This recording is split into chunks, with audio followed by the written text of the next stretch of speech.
the thing about culture is that we breathe it in, and we don't even realize that we're influenced, and that's problematic right there.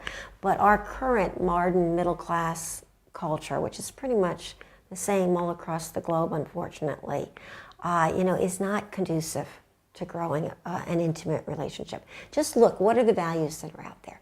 What is privacy, independence, consumerism, frantic activity, okay? If your goal is to build a deep, intimate, loving relationship, independence, privacy, not so helpful. Frantic activity, okay? And this is why it's an advantage to get married in the church. Not because church people are any better. I wish we were, but we're not, all right? It's more that we're surrounded by a little bit more helpful values.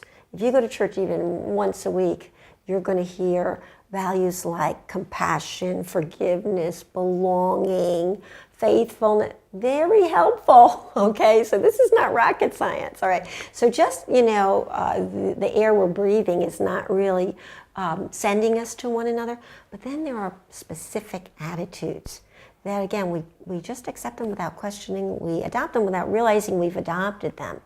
But what they tend to do is lower the priority of being in love in marriage, or even lower the whole priority of marriage and relationship. But in both cases, it's a real negative impact. Probably one of the most serious ones would be just in our culture. We're taught that sex is something we do. It's an activity, right? And you can do it more or less well, and it becomes sexually, everywhere. It's a performance, and we get books on how-tos and all of that sort of stuff. And it leads us away from one another. We become self-conscious instead of other-conscious, and loneliness creeps in. If it's something you do, you can feel done to, and you can feel used, and it causes a lot of pain in marriage, when in reality, it's not something we're doing to each other, it's something we're saying to each other. But the culture has us so convinced. And if it's something you can do, you can practice at it with lots of people, right? And get better at it.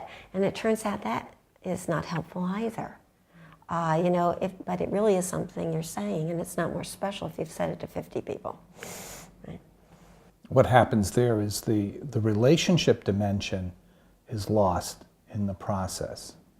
If we talk about activities are actually just tend to be self-centered, we're self-conscious, we're self-aware, how am I doing? Did I do this well? Any activity can be addressed that same way. And it becomes impersonal, and the relationship dimension is lost.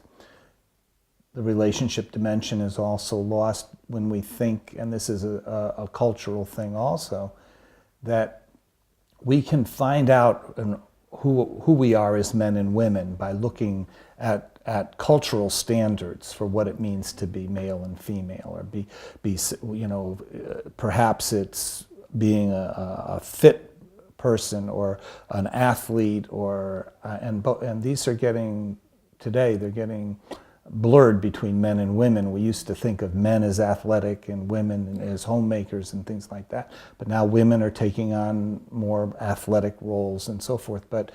And women today suffer from the stereotype, the female superwoman kind of stereotype, that women should be able to do everything well. Everything a man can do, everything a woman can do.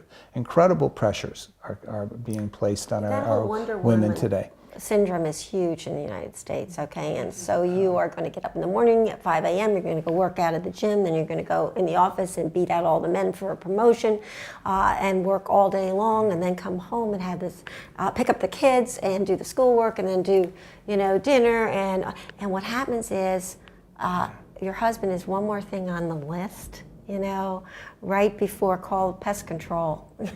And so it really does lower that priority, but also there's nothing left. It's interesting that when we feel insecure in our relationship, we're really feeling insecure in our masculinity or femininity. And what do? Where do we look for it? Externally. We tend to go externally. We tend to throw ourselves into the job or work or trying to get ahead. I clean. I don't feel beautiful, and therefore everything around me must be beautiful, right? or I'm cook, nest big bowls, big pots of soup and things like that, and it's so silly because Ronnie's the one person who can make me feel most like a woman, and I don't go there to relationship. But that's an influence from the culture, right? The other thing is this whole attitude of independence, right? That is really ingrained in us from the time we're little, and we mistake that. We think that we're afraid of being in an intimate relationship because we're afraid of losing our independence and getting swallowed up somehow in there.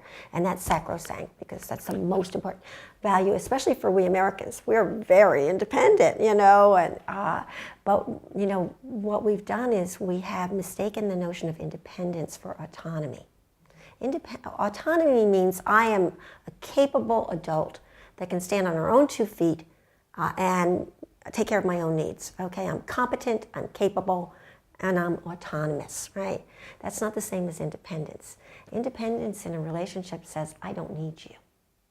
Okay, and that is really hurtful, especially when someone wants to be needed, right?